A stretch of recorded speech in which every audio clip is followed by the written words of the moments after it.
মৃত্যুর আগ মুহূর্তে মানুষ কি আসলে কি কিছু দেখে? এই রহস্যময় প্রশ্ন সম্পর্কে কোরআন, হাদিস এবং আধুনিক বিজ্ঞান কি বলে? রহস্যময় এই প্রশ্নের উত্তর খুঁজতে পুরো ভিডিওটি দেখুন। আসসালামু আলাইকুম।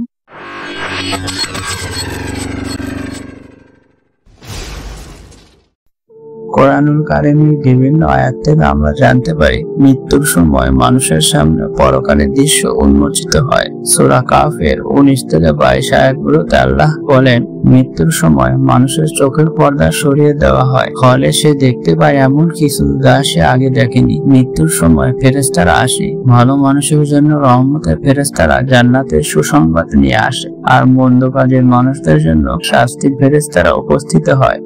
কোরআনের এই আয়াতগুলো আমাদেরকে মৃত্যুর আগ মুহূর্তের একটি আধ্যাত্মিক ও রহস্যময় চিত্র তুলে ধরে। হাদিসেও মৃত্যুর সময় মানুষের অভিজ্ঞতা সম্পর্কে বিস্তারিত বর্ণনা রয়েছে। রাসূল সাল্লাল্লাহু আলাইহি ওয়াসাল্লাম বলেছেন, ভালো মুমিনের রূহও স্বাচ্ছন্দ্যে বের হয়ে যায়, যেন তা পানি থেকে একটি ফোঁটার মতো বের হয়। অন্যদিকে কাফিরের রূহ কষ্টের সাথে বের হয়, যেন কাঁটার ভেতর দিয়ে টেনে বের করা হচ্ছে। আরো একটি হাদিসে বর্ণিত হয়েছে, মৃত্যুর সময় ভালো বান্দাদের জন্য জান্নাতের দরজা খুলে দেওয়া হয় এবং ফেরেশতারা তাকে স্বাগত জানান। মন্দ বান্দাদের জন্য শাস্তির দৃশ্য দেখানো হয়। এই হাদিসগুলো থেকে বোঝা যায় মৃত্যুর সময় একজন ব্যক্তির রূহের অবস্থা তার আমল অনুযায়ী পরিবর্তিত হয়। আধুনিক মেডিকেল সায়েন্সে মৃত্যুর আগ মুহূর্তে মানুষের অভিজ্ঞতাকে নিয়ার ডেথ এক্সপেরিয়েন্স বলে। বেশিরভাগ ক্ষেত্রে মানুষ আলো দেখতে পায়, এক ধরনের শান্তি অনুভব করে এবং কখনো আত্মার শরীর থেকে আলাদা হয়ে যাওয়ার মতো অনুভূতি হয়। বিশেষজ্ঞরা বলেন, মৃত্যুর আগ মুহূর্তে মস্তিষ্কে অক্সিজেনের ঘাটতি এবং হরমোনাল পরিবর্তনের কারণে এসব ঘটনা ঘটে।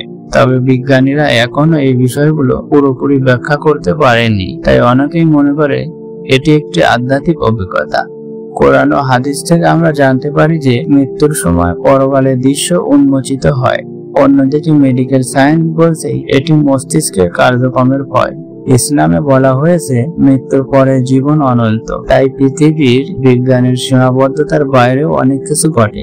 ইসলামের বিশ্বাস অনুযায়ী মৃত্যুর আগ মুহূর্তের অভিজ্ঞতা একটি আধ্যাত্মিক ঘটনা, যা কেবলমাত্র আল্লাহর হুকুমে ঘটে। সুতরাং মেডিকেল সায়েন্সের সঙ্গে ইসলামের কোনো বিরোধ নেই, বরং একে পরিপূর্ণভাবে ব্যাখ্যা করা হয় কোরআন ও হাদিসে।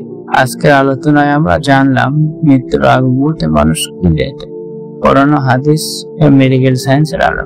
ইসলামের শিক্ষা অনুযায়ী আমাদের উচিত সবসময় পরকালের জন্য প্রস্তুত থাকা।